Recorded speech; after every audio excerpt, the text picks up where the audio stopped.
SDPI ಹಾಗೇನೆ PFI ಸಂಘಟನೆಗಳು ನಿಷೇಧ ಆಗ್ತಾವಾ? ನಿಷೇಧಕ್ಕೆ ಇದೀಗ ರಾಜ್ಯ ಸರ್ಕಾರ ಮುಂದಾಗಿದೆ ಅನ್ನೋ ಮಾಹಿತಿ ಸಿಗ್ತಾ ಇದೆ. ಸಂಪುಟ ಸಭೆಯಲ್ಲೂ ಕೂಡ ಈ ಬಗ್ಗೆ ಪ್ರಬಲವಾಗಿ ಒತ್ತಡ ಹೇರಲಾಗ್ತಾ ಇದೆ. ಎಸ್ಡಿಪಿಐ ಹಾಗೇನೆ ಪಿಎಫ್ಐ ಸಂಘಟನೆಗಳನ್ನ ನಿಷೇಧ ಮಾಡಬೇಕು ಅಂತ. ಯಾಕಂದ್ರೆ ಈ ಹಿಂದಿನಿಂದಲೂ ಕೂಡ ಈ ಸಂಘಟನೆಗಳನ್ನ ನಿಷೇಧ ಮಾಡಬೇಕು ಅಂತ ಬಿಜೆಪಿ ನಾಯಕರು ಪ್ರತಿಪಕ್ಷ ಸ್ಥಾನದಲ್ಲಿ ಕೂತಾಗ್ಲೂ ಕೂಡ ಆಗ್ರಹಗಳನ್ನ ಮಾಡ್ಕೊಂಡೇ ಬಂದಿದ್ರು. ಬಟ್ ಯಾವಾಗ ಇವತ್ತು ಬೆಂಗಳೂರು ಕಮಿಷನರ್ ಭಾಸ್ಕರ್ ರಾವ್ ಅವರು ಸ್ಫೋಟಕವಾದಂತ ಮಾಹಿತಿಯನ್ನ ಕೊಟ್ಟರು, ಸಂಸದ ತೇಜಸ್ವಿ ಸೂರ್ಯ ಹಾಗೆಯೇ ಚಿಂತಕ ಚಕ್ರವರ್ತಿ ಸೂಲಿಬೇಲೆ ಅವರ ಹತ್ಯೆಗೆ ಸ್ಕೆಚ್ ಹಾಕಿದ್ರು ಎಸ್ಡಿಪಿಐನ 6 ಮಂದಿ ಕಾರ್ಯಕರ್ತರು ಅಂತ.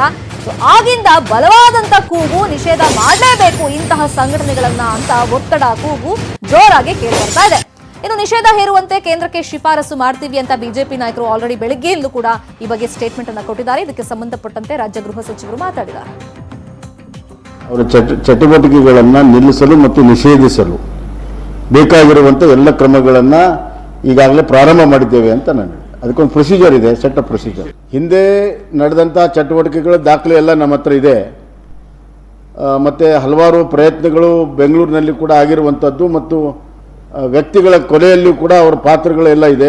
ಲೇಟೆಸ್ಟ್ ತನ್ವೀರ್ ಸೇಠ್ ಅವರ ಕೊಲೆ ಪ್ರಕರಣದಲ್ಲೂ ಕೂಡ ಅದು ಗುರುತಿಸಲ್ಪಟ್ಟಿದೆ. ಅವರ ಚಟುವಟಿಕೆಗಳನ್ನು ಈಗ ವರದಿಗೆ ಸೂಚನೆಯನ್ನ ಕೊಟ್ಟಾಗಿದೆ ಅಂತ ಬೊಮ್ಮಾಯಿ ಅವರು ಹೇಳಿದ್ದಾರೆ. ಬಸವರಾಜ ಬೊಮ್ಮಾಯಿ ಅವರು ಈ ಬಗ್ಗೆ ನಾವು ಕೇಂದ್ರ ಸರ್ಕಾರಕ್ಕೂ ಕೂಡ ಶಿಫಾರಸನ್ನ ಮಾಡ್ತೀವಿ ಅನ್ನೋ ಮಾತನ್ನ ಹೇಳಿದ್ದಾರೆ. ಅಲ್ಲಿಗೆ ರಾಜ್ಯದಲ್ಲಿ ಎಸ್ಡಿಪಿಐ ಹಾಗೆಯೇ ಪಿಎಫ್ಐ ಸಂಘಟನೆಗಳು ನಿಷೇಧ ಆಗ್ತಾವಾ, ಆಗಬೇಕು ಅನ್ನೋ ಆಗ್ರಹವನ್ನ ಬಿಜೆಪಿ ನಾಯಕರು ಬಲವಾಗಿ ಮಾಡ್ತಾ ಇದ್ದಾರೆ.